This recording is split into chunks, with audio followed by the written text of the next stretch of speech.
Hello everyone and welcome to the Kalyan institute. So आज के इस लेक्चर में मैं आपको CFA चार्टर्ड फाइनेंशियल एनालिसिस के बारे में बताऊंगी।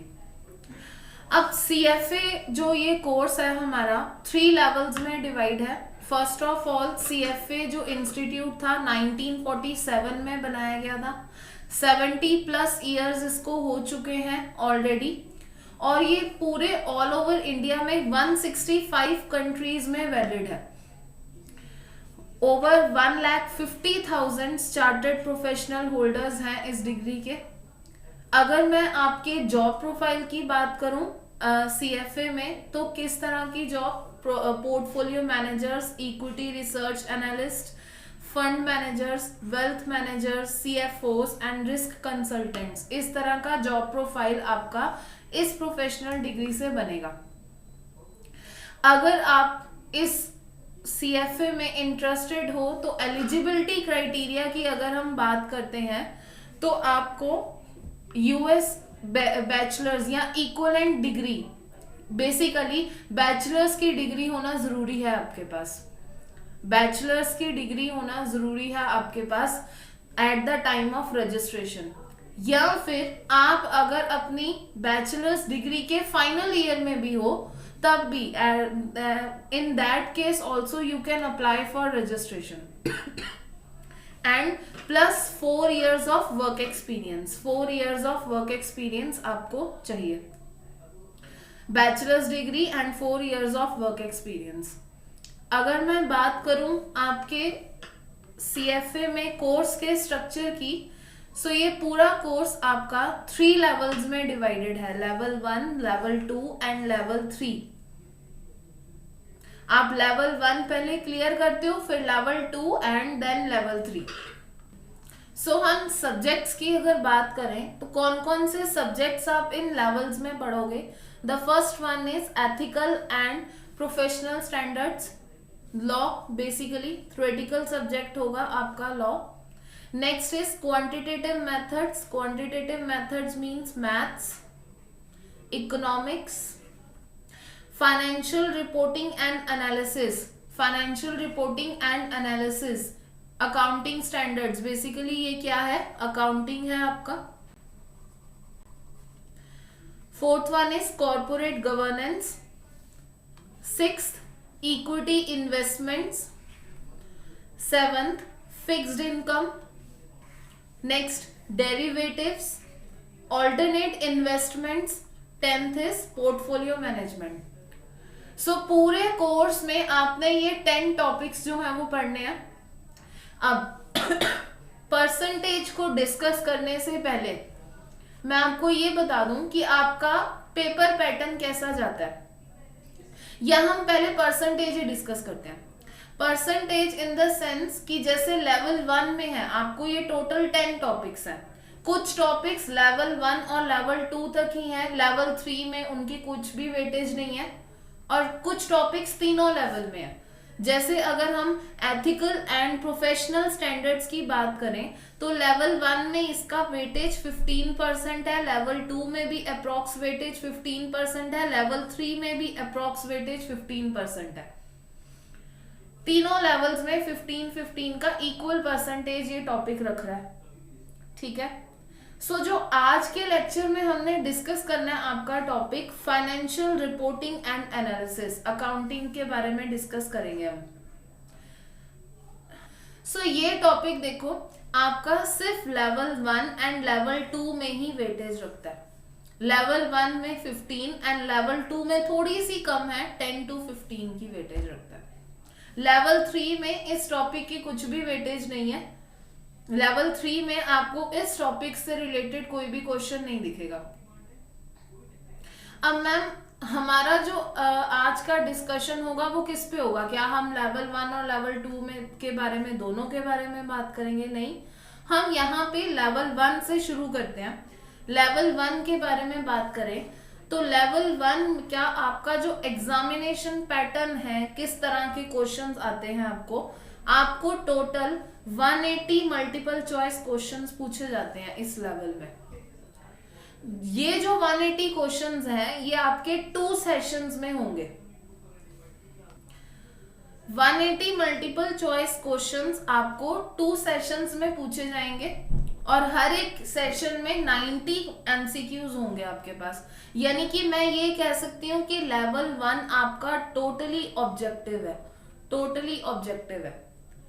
अब ये 90 जैसे फर्स्ट सेशन है, हमारा जो आज का टॉपिक है फाइनेंशियल रिपोर्टिंग एंड एनालिसिस, वो आपका फर्स्ट सेशन में आ जाता है। फर्स्ट सेशन में 2 hours 15 minutes का पेपर होगा आपका। इन 2 hours 15 minutes में आपको ये टॉपिक सारे पूछे जाएंगे। कौन कौन से टॉपिक्स हैं? Ethical and professional standards, law, quantitative methods, economics and financial reporting, which we have to discuss today, financial reporting and analysis। Second session में आपके दूसरे टॉपिक्स हैं। सो आपका एग्जामिनेशन पैटर्न क्या बना? 180 questions MCQs divided into 2 sessions of 90 MCQs each, और हर एक session का time 2 hours and 15 minutes is for reading. हमारा जो फाइनेंशियल रिपोर्टिंग एंड एनालिसिस का पेपर है ये आपका फर्स्ट सेशन में कवर होगा। मैं यहाँ पे पेपर नहीं कहूंगी, मैं यहाँ पे टॉपिक वर्ड यूज करूंगी, ठीक है, क्योंकि आपका अलग अलग सब्जेक्ट टॉपिक के थ्रू आपको दिया हुआ है इंस्टीट्यूट ने। लेवल 2 के बारे में हम आगे डिस्कस करेंगे, ठीक है। सो यहाँ पे लेवल 1 ऑब्जेक्टिव है टोटल आपका सॉरी। अब हम आते हैं आपके कंटेंट्स ऑफ द सिलेबस। किसका syllabus? Financial reporting and analysis का कंटेंट। क्या कंटेंट रहेगा फाइनेंशियल रिपोर्टिंग एंड एनालिसिस का? देखो, अगर मैं डिस्कस करूं कंटेंट के बारे में, बहुत वाइड कवरेज है, आपकी इंस्टीट्यूट ने बहुत वाइड कवरेज की हुई है। क्या क्या? Introduction to financial reporting, financial statements analysis. So पहले एक काम करते हैं, ये टॉपिक डिस्कस करने से पहले ना मैं आपको बेस बताती हूँ क्या है, कि इंटरनेशनल अकाउंटिंग स्टैंडर्ड्स हैं क्या बेसिकली, और ये इसमें कौन सी चीजें हमने पढ़नी है। सो इस केस में देखो हमारे पास 3 चीजें हैं यहाँ पे। The first one is national accounting standards, जो किसी भी कंट्री में प्रेलेवेंट होते हैं। So first one is national accounting standards. जैसे इंडिया में इंडेस है, इंडियन अकाउंटिंग स्टैंडर्ड्स है, नेशनल अकाउंटिंग स्टैंडर्ड्स, ठीक है, इंड-एएस बोलेंगे हम इसको, इंड-एएस। सेकेंड वन जो है हमारे पास US GAAP, and third one is IFRS. This is basically UK, based on UK accounting. अब ऑल ओवर वर्ल्ड में ये 3 जो अकाउंटिंग क्राइटेरियाज हैं या स्टैंडर्ड्स हैं, इन तीनों पे ही बेस्ड हैं। जैसे जो नेशनल अकाउंटिंग स्टैंडर्ड्स हैं कंट्री के, वो इंडिया में इंड-एएस है, यूएस गैप एंड आईएफआरएस। अब नेशनल अकाउंटिंग स्टैंडर्ड्स इंडिया में पहले क्या था? इंडिया में पहले हमारे पास इंड-एएस था, अकाउंटिंग स्टैंडर्ड्स थे। इंडिया में पहले हमारे पास अकाउंटिंग स्टैंडर्ड थे, बट 2015 में रेगुलेशंस में कुछ चेंज लाया गया। अब जो अकाउंटिंग स्टैंडर्ड्स इशू करने का जो पावर थी, वो institute of chartered accountant of India के पास थी, लेकिन 2015 में इसमें कुछ चेंज लाया गया और ये पावर सेंट्रल गवर्नमेंट के पास चली गई। तो सेंट्रल गवर्नमेंट ने क्या किया? सेंट्रल गवर्नमेंट ने इंड-एएस डिजाइन किए based on these IFRS and US gap बहुत कोर माना जाता है, कोर अकाउंटिंग डीप माना जाता है बहुत। लेकिन अब जो यूएस गैप है और आईएफआरएस है यूके के, ये कहीं ना कहीं कन्वर्ज हो रहे हैं, यूएस गैप में कुछ ऐसे चेंजेस लाए जा रहे हैं जो कि आईएफआरएस के पे बेस्ड है। इंडिया में भी इंडियन अकाउंटिंग स्टैंडर्ड्स में कुछ चेंजेस लाए गए ऐसे जो कि आईएफआरएस पे बेस्ड थे। इंडियन अकाउंटिंग स्टैंडर्ड्स लाए गए, पहले सिर्फ अकाउंटिंग स्टैंडर्ड्स होता था, अब इंड-एएस है, इंडियन अकाउंटिंग स्टैंडर्ड्स। खैर इंड एएस सीएफए में हमारा डिस्कशन का टॉपिक नहीं रहेगा, लेकिन इससे हमें क्या पता लगता है, इससे हमें ये पता लगता है कि these IFRS which are based on UK model, ये बहुत प्रेलेवेंट है पूरे ऑल ओवर द वर्ल्ड में। अगर आपको एमएनसीज में जॉब करनी है as an professional chartered financial analysis, तो आपको इन आईएफआरएस की नॉलेज बहुत होनी चाहिए, डीप नॉलेज होनी चाहिए, कोर नॉलेज होनी चाहिए। सो आज के इस हमारे टॉपिक में हम आईएफआरएस के बारे में ही डिस्कस करेंगे, जो different international financial reporting standards हैं। सो फर्स्ट टॉपिक, जैसा कि मैंने आपको बताया, introduction to financial statement analysis. Second topic है फाइनेंशियल रिपोर्टिंग स्टैंडर्ड्स। देखो फर्स्ट चैप्टर में आप क्या पढ़ोगे, फाइनेंशियल स्टेटमेंट्स क्या होती हैं, फाइनेंशियल स्टेटमेंट्स एनालाइज कैसे करते हैं, फुटनोट्स, ऑडिट एनालिसिस, ये कुछ जर्नल चीजें हैं। जो मेन हमारा टॉपिक इसका स्टार्ट होता है वो आपका सेकेंड सब टॉपिक है सिलेबस का, फाइनेंशियल रिपोर्टिंग स्टैंडर्ड्स। मतलब इसमें आप आईएफआरएस के बारे में पढ़ोगे कि आईएफआरएस बनाता कौन है, which are the international bodies who are responsible for setting या formation of IFRS। ओवरव्यू क्या है IFRS का, किन पे बेस्ड है, conceptual framework, qualities of financial statements, ये सब टॉपिक के बारे में डिस्कस करेंगे। देखो जब भी आप कोई सब्जेक्ट शुरू करने जा रहे हो ना, खासकर वो अगर प्रोफेशनल स्टडीज का पार्ट है, तो उस केस में पहले आप देखो उस सब्जेक्ट्स में कंटेंट क्या है, उस सब्जेक्ट के बारे में जानो, क्योंकि आप किसी भी सब्जेक्ट की कोर नॉलेज तभी गेन कर पाओगे जब आपको उस सब्जेक्ट के बारे में पता होगा। तो यही चीज हमने डिस्कस करनी है। ऑल्दो इट्स नॉट पॉसिबल आपके लिए भी और मेरे लिए भी कि मैं सभी टॉपिक्स इस लेक्चर में डिस्कस कर लूं, लेकिन मैं आपको एक ब्रीफ ओवरव्यू दूंगी, तो आपको पता लग जाएगा कि आपने पूरी फाइनेंशियल रिपोर्टिंग में करना क्या है। अब जैसे सेकेंड टॉपिक है, सेकेंड टॉपिक आपका क्या है, understanding income statements. Different IAS होते हैं आपके पास, ठीक है। जैसे अगर हम इसमें बात करें रेवेन्यू रिकॉग्निशन की, उसके लिए आपके पास है IFRS 15। अब IFRS 15 क्या बताता है कि how should revenue should be recognised in the books of accounts. Total 5 steps के बारे में ये बात करता है कि जब ये स्टेप्स आपके सारे सेटिस्फाई हो जाएंगे, जब आप ये सारे स्टेप्स कंप्लीट कर लोगे, तब आपको रेवेन्यू रिकॉग्नाइज करना है। जैसे ईपीएस का मतलब क्या होता है, earning per share. Earning per share का मतलब क्या हुआ, अर्निंग पर शेयर का मतलब हुआ कि अगर मैं किसी कंपनी का एक शेयर परचेज करती हूं, तो इन दैट केस में मुझे उसकी अगेंस्ट कितनी अर्निंग्स होती हैं, इसको बोलते हैं अर्निंग पर शेयर।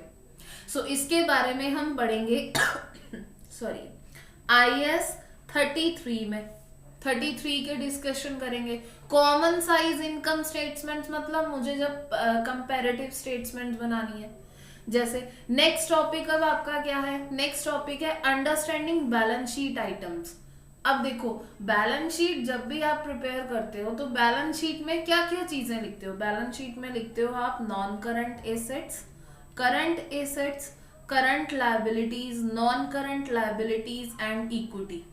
सो इसी के बारे में हम डिस्कस करेंगे कि if I am talking about non current assets, तो नॉन करंट एसेट्स की एक्विजिशन कैसे रिकॉर्ड करनी है। जैसे IAS 16 किस पे लगता है सॉरी IAS 16 किस पे लगता है, नॉन करंट एसेट्स पे लगता है, नॉन करंट एसेट्स पे लगता है। अब नॉन करंट एसेट्स में क्या है कि एक्वायर कैसे किया, इसको एक्विजिशन करने वक्त एंट्री, उसके बाद हमने जब सेल किया नॉन करंट एसेट्स का, रीवैल्यूएशन कैरी आउट की, तो ये सब चीजें हमने इसके बारे में पढ़नी है। Understanding cash flow statements The next topic is understanding cash flow statements means IAS 7 discuss करोगे। मैम क्या ये IAS नंबर्स विद नेम्स याद करना जरूरी है? यस जरूरी है। प्रोफेशनल बनने जा रहे हो आप लोग, तो आप लोगों को ये सब चीजें याद रखनी पड़ेंगी। IAS name with numbers, ma'am आप तो आईएफआरएस के बारे में बात कर रहे थे, आईएएस देखो, IFRS international financial reporting standards, note कर लो, IFRS international financial reporting standards. इसमें से कुछ आईएएस भी हैं, international accounting standards. So cash flow statements के केस में आप IAS 7 में पढ़ोगे क्या, कि कैश फ्लो स्टेटमेंट हम क्यों बनाते हैं। अब जैसे कैश फ्लो स्टेटमेंट्स आपने अपनी एकेडमिक स्टडीज में भी पढ़ा होगा, कैश फ्लो स्टेटमेंट हम बनाते हैं ये डिटरमिन करने के लिए कि कैश फ्लो क्या है एंटिटी का, कैश कंपनी को कहां से रिसीव होता है, सोर्सेस क्या है कैश के, कौन सी एक्टिविटीज हैं जो कैश सोर्सेज हमें दे रही हैं, और उनको कौन सी एक्टिविटीज में हम यूज कर रहे हैं। बेसिकली 3 पार्ट्स में डिवाइड करते थे एंटिटी को, operating, investing and financing. The next part is financial analysis techniques, most important part है, मार्क कर लो। बहुत ज्यादा चांसेस होते हैं कि आपको इस टॉपिक में से क्वेश्चंस आए। इसमें आप बेसिकली रेशियोज के बारे में पढ़ोगे, रेशियोज को कैलकुलेट कैसे करना है, सिर्फ कैलकुलेशन तक नहीं, उसको एनालाइज कैसे करना है। फॉर एग्जांपल अगर हम करंट रेशियो की बात करते हैं, अगर हम करंट रेशियो की बात करते हैं तो उसका फॉर्मूला हमने क्या किया था, current assets divided by current liabilities, current assets divided by current liabilities. So current assets divided by current liabilities का मतलब कि कितने करंट एसेट्स आपके पास हैं टू पे योर करंट लायबिलिटीज। बेसिकली मैं एंटिटी की शॉर्ट टर्म पोजीशन डिटरमिन करने की कोशिश कर रही हूँ कि इन शॉर्ट टर्म क्या एंटिटी के पास, एंटिटी इतनी लिक्विडिटी है, एंटिटी की इतना, एंटिटी के पास अमाउंट है कि वो अपने शॉर्ट टर्म लायबिलिटीज को पे कर सके। नेक्स्ट पार्ट की बात करें इन्वेंट्रीज, इन्वेंट्रीज के बारे में पढ़ोगे। इन्वेंट्रीज पे कौन सा स्टैंडर्ड लगता है, IAS 2। इन्वेंट्रीज IAS 2 बात करता है कि क्लोजिंग इन्वेंट्री किस पे वैल्यू करनी है। अगर इन्वेंट्री परचेज की तो कौन कौन सी कॉस्ट उसमें इंक्लूड करनी है, LIFO मेथड, FIFO मेथड, ये सब चीजें हमने पढ़नी है। Next is long lived asset, long lived asset मतलब long term assets, long term assets, that is non current assets के बारे में बात करेंगे। Next is tax terms, tax terms का मतलब क्या हुआ, टैक्स टर्म्स का मतलब ये हुआ कि कुछ पार्ट ऑफ द आपका ऐसा होता है टैक्स का, जैसे कई बार हमारी अकाउंटिंग में और टैक्सेशन रूल्स में डिफरेंस आ जाता है, तो अब इस डिफरेंस को रिजॉल्व कैसे करना है। तो इस टैक्स टर्म्स में हम ये देखेंगे डेफर्ड टैक्स क्या होता है, deferred tax assets, deferred tax liabilities. ये टॉपिक अभी आपके लिए नए हैं, जब आप डिस्कस करोगे ना, जैसे कुछ खर्चे, जैसे कुछ एक्सपेंस ऐसे होते हैं जो अकाउंटिंग में तो आपको उसी ईयर में अलाउ हो जाते हैं जिस ईयर में आप उनको इनकर करते हो, लेकिन फॉर टैक्स पर्पस वो पेड बेसिस पे ही अलाउ होते हैं। कई बार tax provisions accrual concept follow नहीं करते, तो उस केस में ये जो डिफरेंस आया प्रॉफिट में, अब इस डिफरेंस को कैसे रिजॉल्व करना है। Next non current liabilities, non current liabilities bonds, discount, issuance cost, derecognition, इन सब की चीजों के बारे में बात करेंगे। जैसे लीजेस है, लीजेस आपका IFRS 16 लगता है लीजेस पे, जो बेसिकली ये बताता है कि अगर आप एसेट एक रेंट पे लेते हो तो इन दैट केस अब उस रेंट पे अगर आपने लिया तो उसको किस तरह से अकाउंटिंग शो करनी है, क्या आप पूरा एसेट्स अपनी बुक्स ऑफ अकाउंट्स में शो करोगे या किसी और तरह का एसेट करेंगे। Next financial reporting quality, what are the qualitative characteristics of financial statements, क्या क्या वार्निंग साइंस होंगे, फाइनेंशियल स्टेटमेंट्स को एनालाइज कैसे करना है, ये आपका थ्योरेटिकल पार्ट जाएगा। सो ये तो था आपके सिलेबस का पूरा स्ट्रक्चर कि आपने सिलेबस में क्या क्या बात करना है। तो बेसिकली मैं ये कंक्लूजन फाइंड आउट कर सकती हूँ हमारी अब तक के डिस्कशन से कि हमने मेनली IFRS पे फोकस करना है, जिसमें आईएएस जो है वो पढ़ने जरूरी है अपने सिलेबस के लिए। सो आज एक छोटा सा टॉपिक शुरू करते हैं आपका। हमारा जो टॉपिक आज की क्लास का रहेगा वो रहेगा financial reporting standards. Financial reporting standards. So start करते हैं। स्टैंडर्ड का ओवरव्यू। स्टैंडर्ड्स में है क्या क्या, स्टैंडर्ड्स कब कैसे कौन बनाता है, ये सब चीजें हमने आज के टॉपिक में डिस्कस करनी है। सो फर्स्ट ऑफ ऑल देखो हमारे पास दो चीजें हैं। क्या? The first one is financial accounting,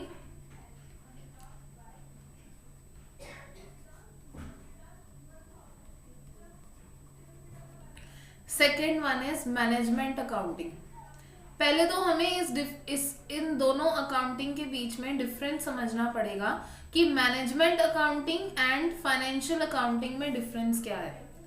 अगर मैं फाइनेंशियल अकाउंटिंग की बात करूं, जब मैं अकाउंट्स प्रिपेयर करती हूँ, फाइनेंशियल स्टेटमेंट्स प्रिपेयर करती हूँ for outside users of the financial statement, outside the organisation, creditors, debtors, equity holders, debt holders, equity holders नहीं कह सकते हम, डेट होल्डर्स, ये सारे क्या है? They are outside to the organisation, they are not the owners और managers of the company. So इनके लिए जो हम फाइनेंशियल स्टेटमेंट्स प्रिपेयर करते हैं, that becomes part of financial accounting. And the second one is management accounting. Management accounting is for the owners. अब जैसे मेरा एक बिजनेस है, मैं अगर एक बिजनेस कर रही हूं तो इन दैट केस मुझे जो इंफॉर्मेशन चाहिए होगी, हो सकता है मैं अपनी बिजनेस की कोर इंफॉर्मेशन वो आउटसाइड यूजर्स को ना दूं। तो जो कोर इंफॉर्मेशन मैनेजमेंट ओनर्स को, या हम ये कह सकते हैं मैनेजर्स को चाहिए, that will form part of management accounting. In this area जो हमारा टॉपिक है, वी शिल focus upon financial accounting. Financial accounting क्या क्या है? स्टेक होल्डर्स बिजनेस के कौन होते हैं? स्टेक होल्डर्स मतलब जो डायरेक्टली या इनडायरेक्टली मेरी ऑर्गेनाइजेशन में इंटरेस्ट रखते हैं। जैसे debt holders, they are interested in my business कि मैं प्रॉपरली रिटर्न्स जनरेट कर रही हूँ, क्या उनके जो उन्होंने मुझे डेट प्रोवाइड किया है मेरी ऑर्गेनाइजेशन को, वेदर इट इज सिक्योर्ड और not, whether their returns are secured और not, debtors, suppliers, receivables, payables, ये सब क्या है? They are all stakeholders of my organisation. So जो आउटसाइड स्टेक होल्डर्स होते हैं बिजनेस में, उनके लिए हम फाइनेंशियल अकाउंटिंग करते हैं। यहां पे क्या कहते हैं? According to ISB conceptual framework for financial reporting, the objective of financial reporting is to provide information about the firm to current and potential investors. So basically financial reporting का objective क्या है कि करंट और potential investors, current investors मतलब जो अभी हैं आपके बिजनेस में आइदर थ्रू डेट और थ्रू इक्विटी इन्वेस्टमेंट होल्ड कर रहे हैं, और पोटेंशियल मतलब जो इंटरेस्ट रखते हैं अभी करंट नहीं है, उनको इंफॉर्मेशन प्रोवाइड करना फाइनेंशियल स्टेटमेंट्स के थ्रू, ये फाइनेंशियल रिपोर्टिंग का ऑब्जेक्टिव है। And creditors, that is useful for making their decisions about investing in lending to the firm. So basically उन्होंने investors that is equity holders को भी cover किया और क्रेडिटर्स को भी कवर किया। The conceptual framework is used in the development of accounting standards. Now what is this conceptual framework? First of all we have to discuss about this term. ये conceptual framework को समझना पड़ेगा, ये क्या है। सो कंसेप्चुअल फ्रेमवर्क क्या है? देखो हमारे लिए अलग अलग इश्यूज पे हमारे पास स्टैंडर्ड है। जैसे for example to dealt with non current assets, जैसे हम सिंपल एक एग्जाम्पल लेते हैं, नॉन करंट एसेट्स है आपके पास। अब नॉन करंट एसेट्स हमने देखा टू पार्ट्स में डिवाइड होते हैं। The first one is tangible non current assets and the second one is intangible non-current assets. Tangible non current assets आपके पास फर्दर 2 पार्ट्स हैं, प्रॉपर्टी प्लांट एंड इक्विपमेंट और investment property. अब property plant and equipment के लिए हमें IAS 16 guide करता है कि प्रॉपर्टी प्लांट एंड इक्विपमेंट मतलब वो एसेट जिनको बिजनेस में मैंने यूज करना है और उनके थ्रू इनकम जनरेट करनी है। ठीक है, सो जैसे आपकी मशीन है, मशीन आपके यूनिट्स प्रोड्यूस करती हैं, देन उसके बाद उन यूनिट्स को सेल करके हम इनकम जनरेट करते हैं, तो मशीन क्या है, प्रॉपर्टी प्लांट एंड इक्विपमेंट है। Building which is use to carry out the business, वो क्या है, प्रॉपर्टी प्लांट एंड इक्विपमेंट है। अब इन्वेस्टमेंट प्रॉपर्टी के लिए हमारे पास IAS 40 है। इन्वेस्टमेंट प्रॉपर्टी का मतलब क्या हुआ, which is held for rentals और कैपिटल एप्रिसिएशन, रेंटल्स और कैपिटल एप्रिसिएशन। फॉर एग्जाम्पल आपने एक बिल्डिंग जो है वो रेंट पे दी और उससे जो रेंट आता है वो क्या है, वो आपकी इन्वेस्टमेंट प्रॉपर्टी है, that building is investment property. तो IAS 40 हमें ये गाइड करेगा कि आपने उस बिल्डिंग को किस वैल्यू पे रखना है। आपने IAS 16 हमें ये बताएगा प्रॉपर्टी प्लांट एंड इक्विपमेंट को किस वैल्यू पे रिकॉर्ड करना है, अगर सेल हुआ तो अकाउंटिंग ट्रीटमेंट क्या होगा, रीवैल्यूएशन, ये सब चीजें बहुत आगे, ये सब चीजें हम लोग डिस्कस करेंगे। सो अब हम बात कर रहे थे कंसेप्चुअल फ्रेमवर्क की। What is conceptual framework? Conceptual framework देखो ये क्या है, एक बेस है, ये एक बेस है जिस बेस के ऊपर आपके सारे स्टैंडर्ड्स बने हुए हैं। अगर मुझे कुछ इशू मेरा रिजॉल्व नहीं होता इन स्टैंडर्ड्स के थ्रू, तो मैं किसको रेफर करूंगी, कंसेप्चुअल फ्रेमवर्क को रेफर करूंगी। सो यही यहाँ बात उन्होंने यहाँ पे कही, conceptual framework is used in the development of accounting standards given the variety and complexity of possible transaction and the estimates and assumption a firm must make when presenting its performance. Financial statements could potentially take any of its reporting standard did not exist. चलो अब discuss करते हैं थोड़ा सा। Ma'am अगर accounting standards ही issue कर दिए तो उस केस में हमें कंसेप्चुअल फ्रेमवर्क डेवलप करने की जरूरत ही क्या है? देखो बिजनेस में बहुत wide variety of assumptions, estimates या ट्रांजैक्शंस है। जैसे जैसे ग्लोबलाइजेशन इंक्रीज हो रही है, variety of transactions is also increasing. So in that case आपको कई बार ये सिचुएशन अराइज हो सकती है कि आपका कोई accounting standard, international accounting standard या IFRS उस पर्टिकुलर सिचुएशन पे अप्लाई नहीं हो रहा। For that purpose, we need conceptual framework. If a particular definition, if a particular situation, if a particular, if a treatment of particular item is not given in standard, so we should resort to conceptual framework. Thus, financial reporting standards are needed to provide consistency by narrating the range of acceptable reporting standards. Ensure that transactions are reported by firm similarity.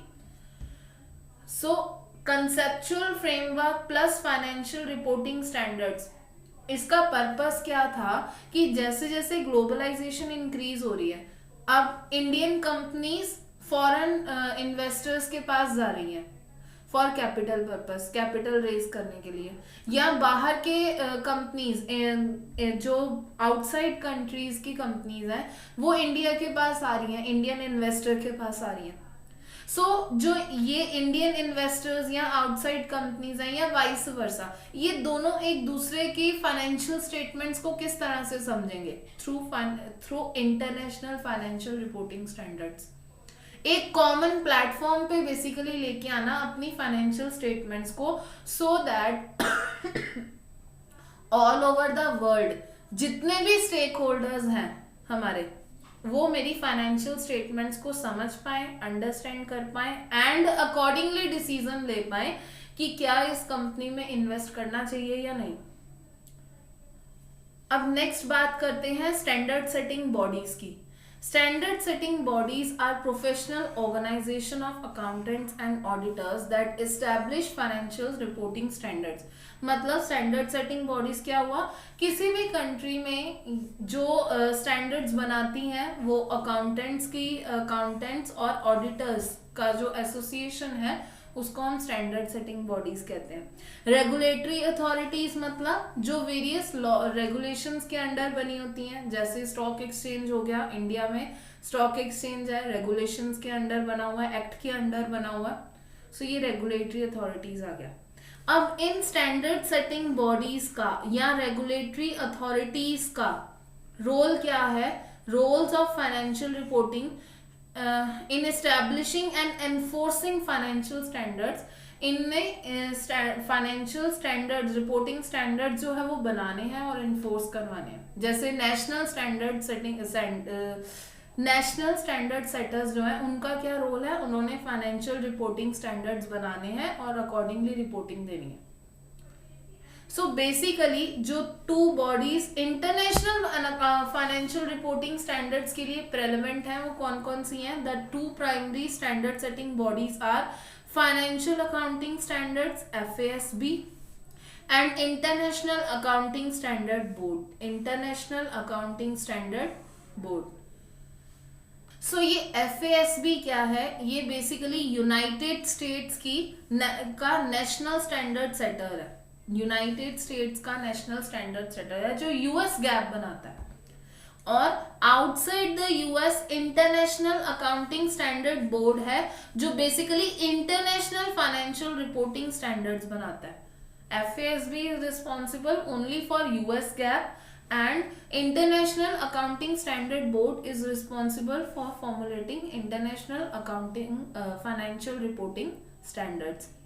Other national standing exist as well. IASB, some of the older IASBs are International Accounting Standards. ये सारे IFRS में से कुछ जो पुराने accounting standards हैं उनको हम इंटरनेशनल अकाउंटिंग स्टैंडर्ड्स भी कहते हैं।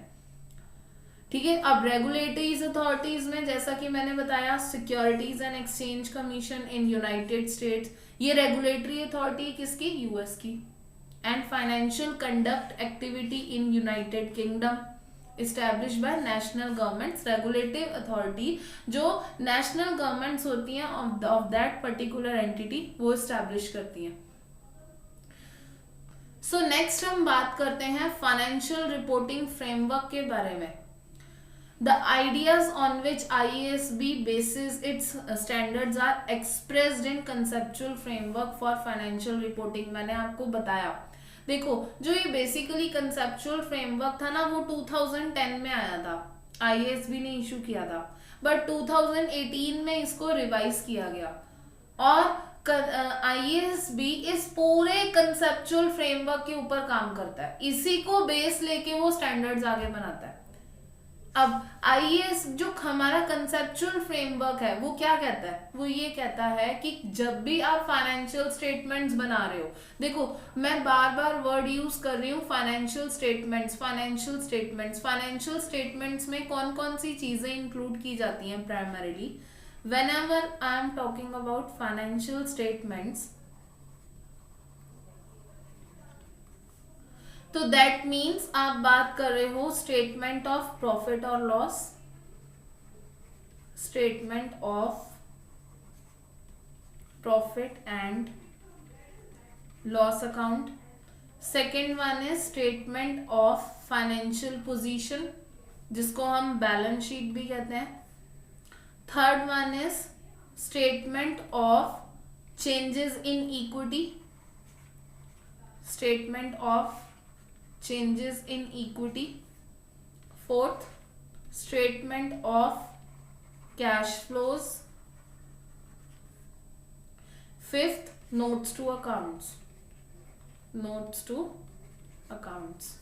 So ये 5 स्टेटमेंट्स इंक्लूड होंगी। मतलब फाइनेंशियल स्टेटमेंट्स के कंपोनेंट्स क्या क्या हैं? P&L बनाना है एंड अदर कॉम्प्रिहेंसिव इनकम भी आता है। अब ये अदर कॉम्प्रिहेंसिव इनकम क्या होता है ये हम जो है आगे अपने कोर्स में पढ़ेंगे।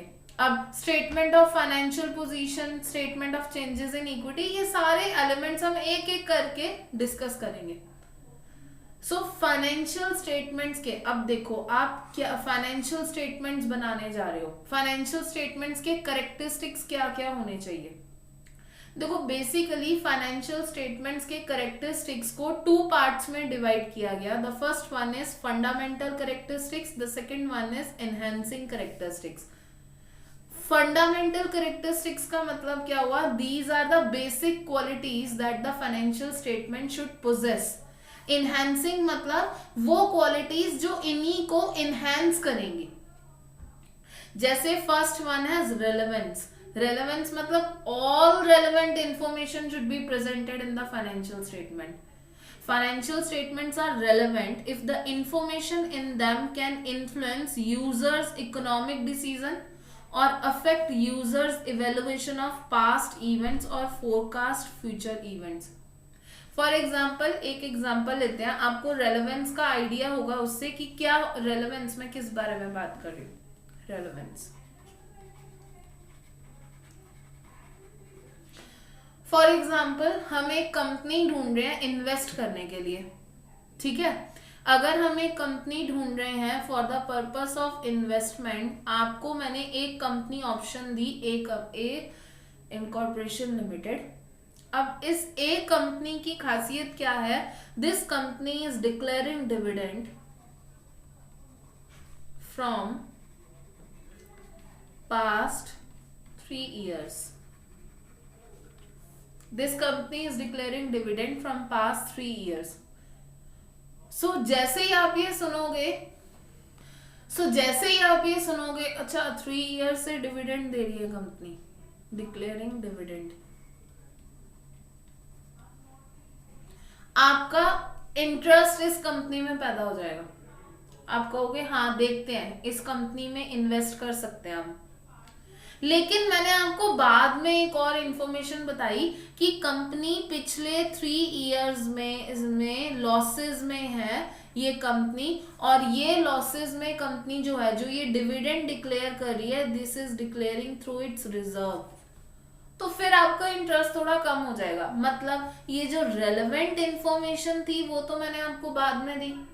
सो this is the basic characteristic बना दिया कि रेलेवेंट इंफॉर्मेशन जो है वो आपने अपने यूजर्स को देनी है, which can change their decision. एक इंफॉर्मेशन रेलेवेंट कब मानी जाएगी, जिसके बेसिस पे आपका डिसीजन चेंज हो जाए। Next is faithful representation. Second characteristic से फेथफुल रिप्रेजेंटेशन। फेथफुल मतलब liabilities should not be understated, asset should not be overstated. आप अपने फायदे के लिए लायबिलिटीज या एसेट्स को अंडर या ओवरस्टेट नहीं कर सकते। कंप्लीटली न्यूट्रल होना चाहिए, बायस नहीं होना चाहिए, एंड फ्री फ्रॉम एरर।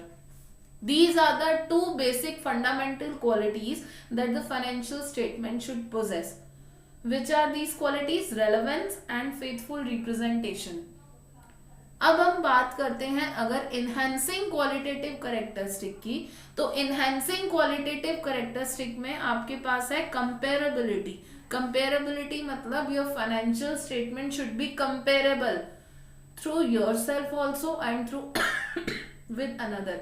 मतलब ऐसा नहीं है कि आप अपनी अकाउंटिंग पॉलिसीज हर साल चेंज कर रहे हो, जिसकी वजह से आप अपनी फाइनेंशियल स्टेटमेंट्स खुद ही नहीं कंपेयर कर सकते पिछले सालों से, या आप कुछ अलग ही अकाउंटिंग पॉलिसीज फॉलो कर रहे हो जिसकी वजह से आपकी कंपेरेबिलिटी दूसरी एंटिटी से डिक्रीज्ड है।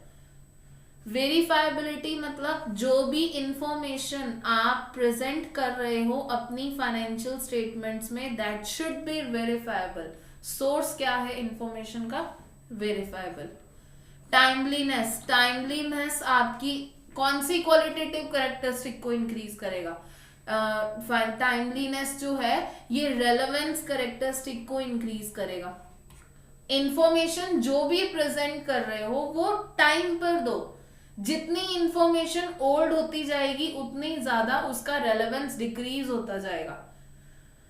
अंडरस्टैंडेबिलिटी मतलब फाइनेंशियल स्टेटमेंट्स में आपको वो अकाउंटिंग पॉलिसीज प्रोसीजर्स आपको वो यूज करने हैं जो अंडरस्टैंडेबल है। हम इसमें एक एजम्पशन लेते हैं that the user of financial statement is having basic knowledge about the financial statement. He और she is capable of understanding the financial statements.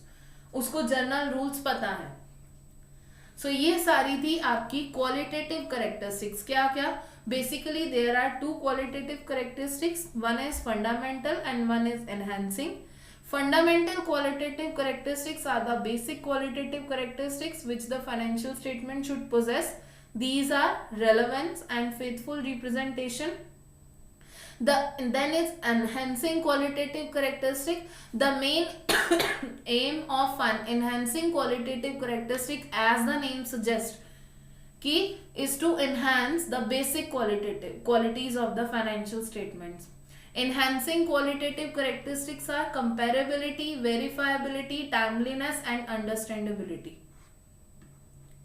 Now next part पे move on करते हैं। नेक्स्ट पार्ट है आपका required reporting elements. आपको अपनी financial statements में क्या क्या चीजें इंक्लूड करनी है। So the first element is assets. Asset का मतलब क्या हुआ? एसेट का मतलब it is an economic resource, या हम ये कह सकते हैं this is an economic benefit to the entity, जो एंटिटी ने as a result of past events hold करके रखा है। So asset is an economic resource जो हमें फ्यूचर इकोनॉमिक बेनिफिट्स देगा।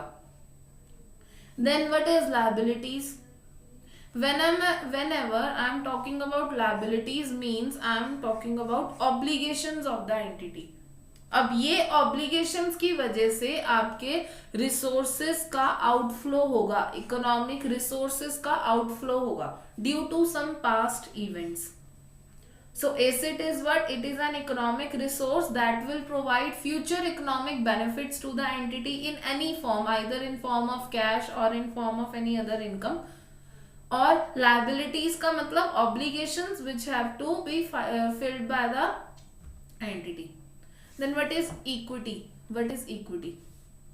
देखो आपने from very basic अगर हम बात करें, आपने accounting equation का concept पढ़ा होगा। accounting equation का मतलब क्या हुआ? assets is equal to equity plus liabilities. So liabilities का मतलब आउटसाइडर्स से जो हमने अमाउंट रेज कर रखा है, चाहे वो कैपिटल की फॉर्म में हो चाहे वो अदर करंट लायबिलिटीज हो। इक्विटी का मतलब owners interest, residual interest. Residual interest का मतलब क्या हुआ कि इक्विटी में जैसे हमने क्या किया जैसे हमने ऑल एसेट्स माइनस जो आउटसाइडर्स का पैसा है। जब भी आप बिजनेस सेल करते हो तब क्या करते हो? जितने भी एसेट्स हैं उन सब से आप कैश रियलाइज कर लेते हो, फिर जो पहले आउटसाइडर्स का पैसा है वो देते हो, जो बच गया वो आपका होता है, that is equity. Residual interest, residual मतलब बचा हुआ, residue. All assets after deducting outside liabilities.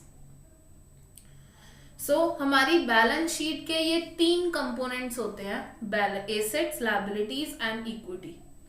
And उसके बाद हम P&L अकाउंट, प्रॉफिट और लॉस अकाउंट की बात करें तो हमारे पास फर्दर 2 कंपोनेंट्स है। कौन कौन से? The first one is income and the second one is expense.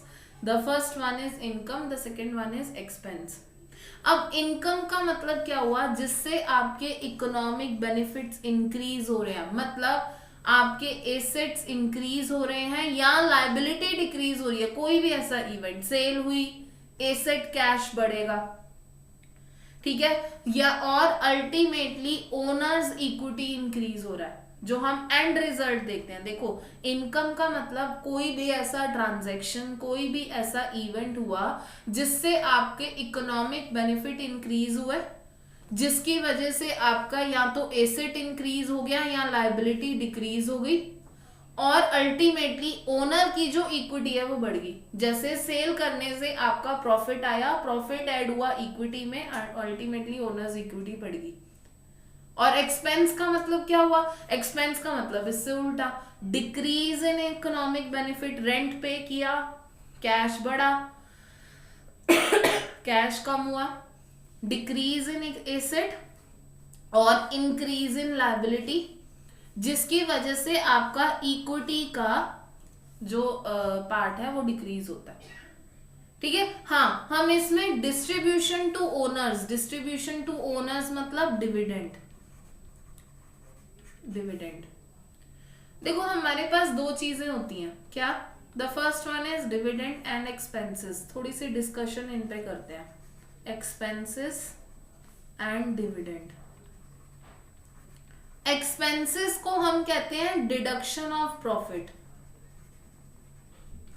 Expenses को हम कहते हैं डिडक्शन ऑफ प्रॉफिट। डिविडेंड को क्या कहते हैं? Distribution of profit. Distribution of profit. देखो, एक्सपेंस कहां शो करते हो? P&L अकाउंट में। डिविडेंड कहां शो करते हो? इक्विटी पार्ट में। ये P&L अकाउंट में शो नहीं होता, बेसिकली इक्विटी होल्डर्स को आप पे करते हो। तो डिडक्शन ऑफ प्रॉफिट मतलब आप इसको P&L अकाउंट में डाल के इसकी वजह से प्रॉफिट कम हो जाता है। डिविडेंड का मतलब डिविडेंड का मतलब आप प्रॉफिट को डिस्ट्रीब्यूट कर रहे हो। डिफरेंस समझो। सो ये जो डिस्ट्रीब्यूशन टू प्रॉफिट्स है, that are not part of expense, these are never called as expense. हम इनको एक्सपेंस नहीं कहेंगे कभी भी। ठीक है। अब next, the amounts at which items are reported depend upon their measurement base, जो कि इंडिविजुअल पर्टिकुलर स्टैंडर्ड्स में दिया हुआ है। जैसे प्रॉपर्टी प्लांट एंड इक्विपमेंट है, एसेट है, IAS 16 में होगा, लीजेस है, IFRS 16 में होगा। ठीक है। तो ये सब चीजें measurement base include historical cost पे करना है, अमोर्टाइज कॉस्ट पे करना है, या करंट कॉस्ट पे करना है, ये सब चीजें आएंगी। हर एक स्टैंडर्ड का अपना अलग क्राइटेरिया होता है। अब हम बात करते हैं कंपोनेंट्स ऑफ फाइनेंशियल स्टेटमेंट्स की। सो कंपोनेंट्स ऑफ फाइनेंशियल स्टेटमेंट्स में आपके पास क्या क्या चीजें हैं? Statement of financial position. देखो, हम जो फाइनेंशियल यूजर्स को हम अपने यूजर्स को जो रिपोर्टिंग देते हैं ना, वो दो बेसिस पे देते हैं। कौन सी? एक तो हम रिपोर्ट करते हैं फाइनेंशियल परफॉर्मेंस, और दूसरा हम रिपोर्ट करते हैं फाइनेंशियल पोजीशन। देखो, जब भी मैं आपसे आपकी परफॉर्मेंस के बारे में पूछती हूँ बिजनेस की, तो आप क्या कहते हो? आप बात करते हो मैम प्रॉफिट इतना हुआ, इनकम इतनी जनरेट हुई, सेल इतनी की, परचेजेस इतने किए। मतलब आप फाइनेंशियल परफॉर्मेंस में P&L अकाउंट के आइटम्स की बात कर रहे हो, और फाइनेंशियल पोजीशन में बैलेंस शीट आइटम्स की बात कर रहे हो। यानी कि statement of financial position, balance sheet का दूसरा नाम स्टेटमेंट ऑफ फाइनेंशियल पोजीशन। ठीक है। स्टेटमेंट ऑफ फाइनेंशियल पोजीशन के बारे में बात कर रहे हो। सो आपके कंपोनेंट्स क्या क्या हैं? कंपोनेंट्स हैं स्टेटमेंट ऑफ फाइनेंशियल पोजीशन, जो आपको फाइनेंशियल पोजीशन के बारे में बताते हैं। मैं आपसे पूछती हूँ आपका मार्केट में कितना जो है वो शेयर है, कहाँ स्टैंड कर रहे हो आप मार्केट में? तो आप कहोगे मैम इस वक्त मेरे पास इतने के एसेट्स हैं, इतने की लायबिलिटीज हैं। तो स्टेटमेंट ऑफ कॉम्प्रिहेंसिव इनकम, जिसको हम प्रॉफिट और लॉस अकाउंट और अदर कॉम्प्रिहेंसिव इनकम कहते हैं, उसमें हम फाइनेंशियल परफॉर्मेंस रिपोर्ट करते हैं एंटिटी की। कैश फ्लो स्टेटमेंट में बेसिकली कैश फ्लो क्या जाता है एंटिटी का, ये जाते हैं। These are the 3 basic components of financial statement. Notes to accounts, just एक नोट्स है, वर्किंग नोट्स, कुछ डिस्क्लोजर देना चाहते हो तो वो डिस्क्लोजर्स आ जाते हैं। अब लास्ट टॉपिक हम डिस्कस करते हैं आज के लेक्चर का, क्या है? फीचर्स क्या क्या होने चाहिए फाइनेंशियल स्टेटमेंट्स के। सबसे पहली बात, फेयर प्रेजेंटेशन होना चाहिए। फेयर प्रेजेंटेशन का मतलब क्या हुआ कि assets, liabilities, income and expense including equity fairly represent होने चाहिए, कोई भी अंडर वैल्यूड या ओवर वैल्यूड नहीं होना चाहिए। नेक्स्ट इज आपको रिकॉर्ड करना है गोइंग कंसर्न बेसिस पे। This is one of the fundamental assumptions on the basis of which we prepare our financial statements. ठीक है, हम ये एज्यूम करके अपनी फाइनेंशियल स्टेटमेंट्स प्रिपेयर करते हैं कि आपने इन फ्यूचर बिजनेस क्लोज नहीं करना। Next is accrual basis. Accrual basis मतलब whether the expense is paid in cash और not. If this particular expense relate to the current period then उसको हम प्रॉफिट और लॉस में डालेंगे ही डालेंगे। दिस इज द रीजन कि आप आउटस्टैंडिंग रेंट को भी ऐड करते थे P&L अकाउंट का रेंट निकालते वक्त। कंसिस्टेंसी, कंसिस्टेंसी का meaning all the policies, accounting policies and procedure should be applied consistently, that is continuously. बार बार हर साल चेंज नहीं लेके आना अपनी फाइनेंशियल स्टेटमेंट्स में। Next is aggregation. एग्रीगेशन मतलब जो सिमिलर आइटम्स हैं, जैसे नॉन करंट एसेट है आप उसको एग्रीगेट करके शो कर सकते हो, करंट एसेट्स हैं एग्रीगेट करके शो कर सकते हो। So this is the principle of aggregation. So आज के लेक्चर को यहीं तक हम रखते हैं। नेक्स्ट लेक्चर में आगे इसी पार्ट को हम कंटिन्यू करेंगे। ठीक है, थैंक यू।